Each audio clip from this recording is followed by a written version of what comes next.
Hello everyone, welcome to all of you in Exam Guru. दोस्तों आज 2 दिसंबर को एसएससी सीजीएल की तरफ से सेकंड और थर्ड शिफ्ट का एग्जाम समाप्त हो चुका है।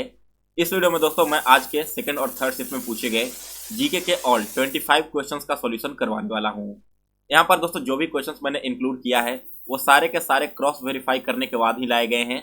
इसमें से एक भी क्वेश्चन गलत मैं नहीं बताने वाला। तो अगर आपने आज के सेकंड और थर्ड शिफ्ट में एग्जाम दिया होगा तो इस वीडियो को देखने के बाद आप अपना आंसर की मिला लेना कि जीके में आपके टोटल कितने क्वेश्चन सही हो रहे हैं। और दोस्तों जिन कैंडिडेट का भी आगे आने वाले शिफ्टों में एग्जाम है, मैं आप सभी से बार बार बोल रहा हूं कि जो भी आपके प्रीवियस एनालिसिस के वीडियो हो रहे हैं उसे एक बार आप सभी लोग जरूर देख के जाएं।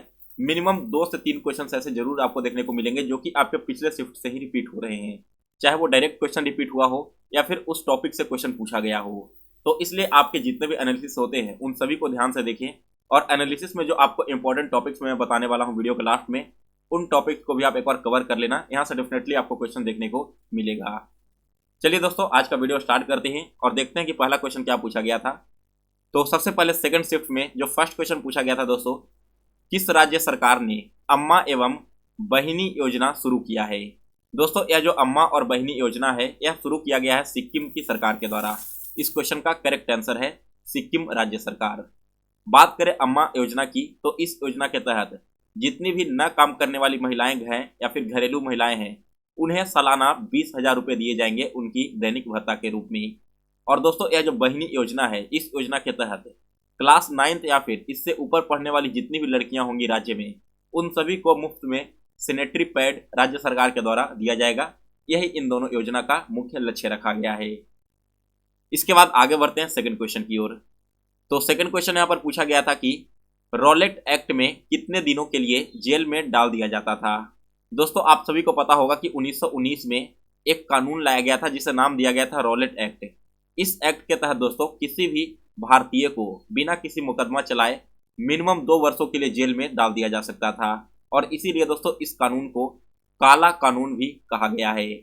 इसके अलावा दोस्तों आप सभी को पता होगा कि 13 अप्रैल 1919 को एक कांड हुआ था, जालियांवाला बाग हत्याकांड। तो दोस्तों यहाँ पर इस हत्याकांड के बाद जो रविंद्रनाथ टैगोर थे उन्होंने अपनी नाइटहुड की उपाधि वापस कर दी थी। यह क्वेश्चन आपके एग्जाम में ऑलरेडी पूछा जा चुका है और हो सकता है कि आगे आने वाले शिफ्टों में भी पूछ लिया जाए। क्वेश्चन आपसे ऐसे पूछा जाएगा कि किस कांड के बाद या फिर किस घटना के बाद रविंद्रनाथ टैगोर ने अपनी नाइटहुड की उपाधि वापस कर दी थी। तो यह हुआ था आपके जालियांवाला बाग हत्याकांड के बाद में। और इस हत्याकांड के लिए जिम्मेदार कौन था? तो इसके लिए जिम्मेदार था यहाँ पर दोस्तों जनरल डायर। ठीक है, अब देखो यहाँ पर मैं आपको इंपॉर्टेंट बात बताने वाला हूँ कि दोस्तों यहाँ पर जो जनरल डायर था ना, एक्चुअली में इसका नाम पूरा कुछ और था और एग्जाम में जो आपसे क्वेश्चन पूछ लिया जाता है ना तो यहाँ पर आपके जनरल डायर न देकर कुछ और उसका पूरा नाम दे दिया जाता है जिसमें छात्र कंफ्यूज हो जाती हैं। तो जनरल डायर का एक्चुअली में नाम क्या था वो मैं आपको यहाँ पर बता देता हूँ। जनरल डायर का दोस्तों यहाँ पर नाम था,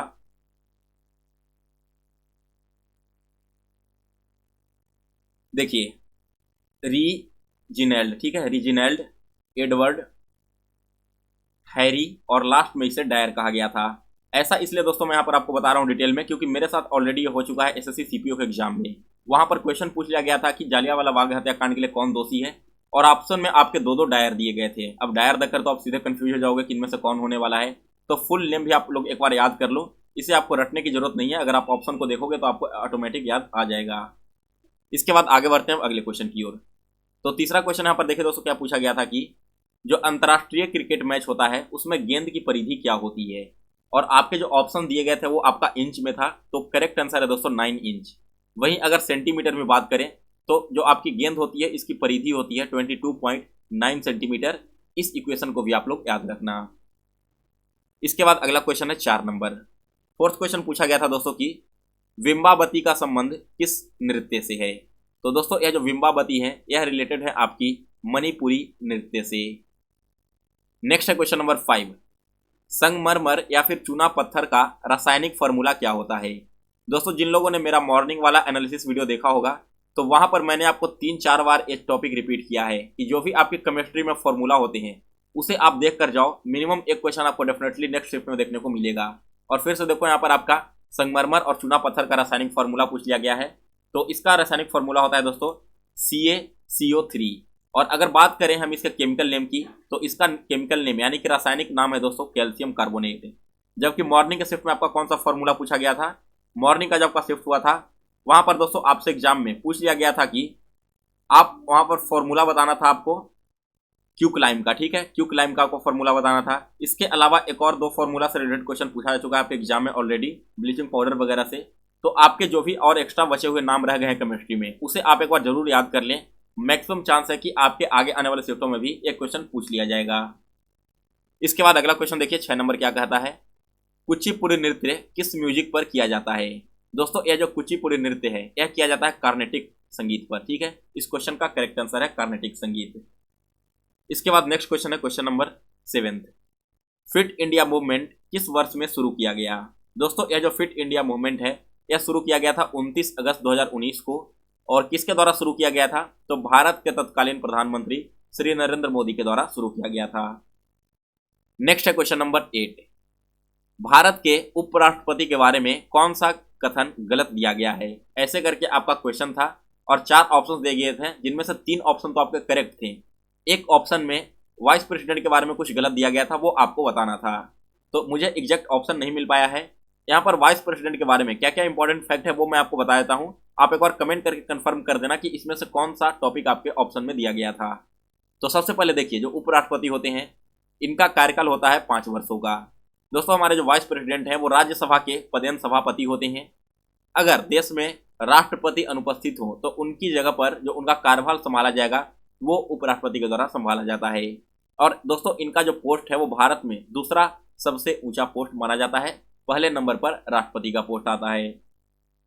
इसके बाद अगला क्वेश्चन आया था 9 नंबर, सालवाई की संधि किस वर्ष में हुई थी। दोस्तों सालवाई की संधि 17 मई 1782 को ईस्ट इंडिया कंपनी और मराठा के बीच में हुआ था। और दोस्तों यह जो आपकी संधि हुई थी ना, एंग्लो मराठा वार के बाद में उस वार को खत्म करने के लिए किया गया था। इसके बाद अगला क्वेश्चन है 10 नंबर, किस पंचवर्षीय योजना के दौरान खाद्यान्न उत्पादन में आत्मनिर्भरता पर फोकस किया गया था। तो दोस्तों जो तीसरी पंचवर्षीय योजना थी उस समय मुख्य रूप से खाद्यान्न उत्पादन में आत्मनिर्भरता लाने पर फोकस किया गया था। और यह जो आपकी तीसरी पंचवर्षीय योजना है वो 1961 से लेकर 1966 तक आया था। नेक्स्ट क्वेश्चन नंबर 11, तंबाकू के ऊपर नया चेतावनी कब से लागू किया जाएगा। दोस्तों आने वाले 1 दिसंबर 2022 से आपको जितने भी तंबाकू के पैकेट्स होते हैं उन सभी पर एक नया चेतावनी देखने को मिलेगा, या भारत सरकार की तरफ से लागू किया गया है। इसके बाद देखिए अगला क्वेश्चन जो 12 नंबर आया था ना आपके इंडियन हिस्ट्री का, इसमें एक्चुअली हरिसेन था, ठीक है, एक दरबारी कवि, और इसके बारे में कुछ इंपॉर्टेंट फैक्ट दे दिए गए थे। आपको बताना था कि उनमें से कौन सा फैक्ट सही है। तो इसका भी पूरे ऑप्शन नहीं मिल पाया, जिस वजह से मैं आपको इसका कंप्लीट सॉल्यूशन नहीं कर पाऊंगा। एक इंपॉर्टेंट फैक्ट मैं यहाँ पर आपको बता देता हूँ कि जो हरिसेन है वो समुद्रगुप्त के दरबारी कवि थे। इसके बाद अगला क्वेश्चन है 13 नंबर, रुक्मिणी देवी अरुंडेल किस नृत्य से संबंधित हैं। दोस्तों यह जो रुक्मिणी देवी अरुंडेल हैं यह संबंध रखती है भरतनाट्यम से। इस क्वेश्चन का करेक्ट आंसर है भरतनाट्यम। नेक्स्ट है क्वेश्चन नंबर 14 क्वेश्चन भी देखिए दोस्तों, मैंने आपको मॉर्निंग में बहुत बार रिपीट किया था इस टॉपिक को पढ़कर जाने के लिए। तो जिन लोगों ने इस टॉपिक को पढ़ा होगा डेफिनेटली आपने इस क्वेश्चन को सही सॉल्व किया होगा। क्वेश्चन क्या पूछा गया था कि 2011 की जनगणना के अनुसार पुरुष साक्षरता दर कितनी थी। तो दोस्तों 2011 में जो सेंसस हुआ था इसके अनुसार से भारत में मेल लिटरेसी रेट था 82.14% का। मॉर्निंग में दोस्तों यह पूछा गया था कि सबसे पहली बार भारत में जनगणना कब करवाया गया था, और उसी समय मैंने आपको इंपॉर्टेंट फैक्ट में ये सारे फैक्ट्स बताए थे। इसके अलावा दोस्तों जिनका आगे आने वाले शिफ्टों में एग्जाम है उनके लिए कुछ इंपॉर्टेंट फैक्ट मैं आपको बता देता हूँ। जैसे देखो भारत में 2011 की जनगणना अनुसार जो महिला साक्षरता दर है यह 65.46% है, और अगर मैं ओवरऑल लिटरेसी रेट की बात करूँ पूरे देश का तो यह आपका 74.04% है। नेक्स्ट दोस्तों यहाँ पर एग्जाम में क्वेश्चन पूछा जाता है कि सर्वाधिक घनत्व वाला राज्य कौन सा है। तो यह आपका बिहार है, और सर्वाधिक जनसंख्या वाला राज्य आपका उत्तर प्रदेश है। जबकि दोस्तों सर्वाधिक साक्षरता वाला दर वाला राज्य अगर कहें तो केरल है, और मैक्सिमम जो यहाँ पर इन्फेंटिलिटी रेट, ठीक है, यहाँ पर जो होती है ना वो भी आपकी केरल में ही है। इसके बाद अगला क्वेश्चन देखिए 15 नंबर, चंगेज खान की मृत्यु कब हुई थी। दोस्तों चंगेज खान की मृत्यु हुई थी 1227 ईस्वी में, और कहा जाता है कि चंगेज खान की मृत्यु के बाद वो इतना क्रूर था और इतना भयावह था कि उसके मृत्यु के बाद भी लगभग 10 वर्षों तक उनके द्वारा जो नियम कानून बनाए गए थे उसी के अनुसार से उसका राज्य संचालन होते रहा था। नेक्स्ट है क्वेश्चन नंबर 16, निम्नलिखित में से किस नृत्य में चेहरे को रंग करके नृत्य प्रस्तुत करते हैं? तो दोस्तों जो कथकली नृत्य होती है ना, इसमें मुख्य रूप से जो नृत्यांगना होती है वे अपने चेहरे को कलर कर लेती हैं। और दोस्तों यह जो कथकली नृत्य है यह किस राज्य का लोक नृत्य है? तो यह आपका केरल राज्य का लोक नृत्य है। नेक्स्ट है क्वेश्चन नंबर 17 क्वेश्चन पूछा गया है दोस्तों की द्रौपदी मुर्मू कौन से नंबर की राष्ट्रपति हैं? दोस्तों यह क्वेश्चन भी मैंने आपको कल जब फर्स्ट शिफ्ट का एनालिसिस करवा रहा था और उस समय आपका क्वेश्चन आया था कि द्रौपदी मुर्मू जो हमारे देश की राष्ट्रपति बनी है वे किस जनजाति से बिलोंग करती है। तो मैंने आपको बताया था कि यह भी आप लोग फैक्ट याद रखना कि वे हमारे देश की 15वीं राष्ट्रपति है। और देखिए आज के सेकंड शिफ्ट में आपका सिमिलर क्वेश्चन पूछ लिया गया है। तो दोस्तों यहाँ पर 15वें मुख्यमंत्री बनी है वो भारत की और वे बिलोंग करती है संथाल जनजाति से। इसके अलावा दोस्तों एक और इंपॉर्टेंट फैक्ट यहाँ पर यह है कि आज़ादी के बाद सबसे युवा राष्ट्रपति बनी है द्रौपदी मुर्मू। दोस्तों ये सारे क्वेश्चंस आपके आज के थर्ड शिफ्ट में पूछे गए थे, तो आप लोग कंफ्यूज मत होना जो कैंडिडेट ने आज के सेकंड शिफ्ट में एग्जाम दिया होगा। तो क्योंकि सेकंड शिफ्ट का क्वेश्चन मैंने आपको करवा दिया लगभग 14-15 क्वेश्चन, इसके बाद के जो लास्ट के 10 क्वेश्चन है वो आपके थर्ड शिफ्ट के हैं। क्वेश्चन देखिए क्या पूछा गया था कि उत्तराखंड के मुख्यमंत्री कौन है? तो दोस्तों वर्तमान में उत्तराखंड के मुख्यमंत्री है पुष्कर सिंह धामी। नेक्स्ट है क्वेश्चन नंबर 19, ऑस्ट्रेलियाई ओपन किस महीने में आयोजित किया जाता है? दोस्तों जो ऑस्ट्रेलियाई ओपन है इसका आयोजन प्रत्येक वर्ष जनवरी के महीने में किया जाता है। नेक्स्ट है क्वेश्चन नंबर 20, मौलिक कर्तव्य संविधान के किस भाग में वर्णन किया गया है? दोस्तों यह क्वेश्चन भी आपका कल के फर्स्ट शिफ्ट से रिपीट हो चुका है। यहाँ पर जो हमारे मौलिक कर्तव्य हैं यानी कि फंडामेंटल ड्यूटीज वो आपके भाग 4 और आर्टिकल 51A में वर्णित किया गया है। वही अगर मौलिक अधिकार की बात करें तो यह हमारे भाग 3 यानी कि पार्ट 3 में है और आर्टिकल 12 से लेकर 35 तक इसके बारे में वर्णन करता है। नेक्स्ट क्वेश्चन नंबर 21, कोशिका के अंदर कौन सा द्रव्य पाया जाता है? दोस्तों जो कोशिका होती है उसके अंदर में जीव द्रव्य पाया जाता है। अगला क्वेश्चन है 22 नंबर, मेंडलीफ की जो आवर्त सारणी थी वो किस पर आधारित थी? तो दोस्तों मेंडलीफ की आवर्त सारणी आधारित थी परमाणु भार पर, यानी कि जो एटॉमिक वेट होते हैं किसी भी एलिमेंट के उसी पर बेस्ड मेंडलीफ ने अपना पीरियोडिक टेबल फॉर्म किया था।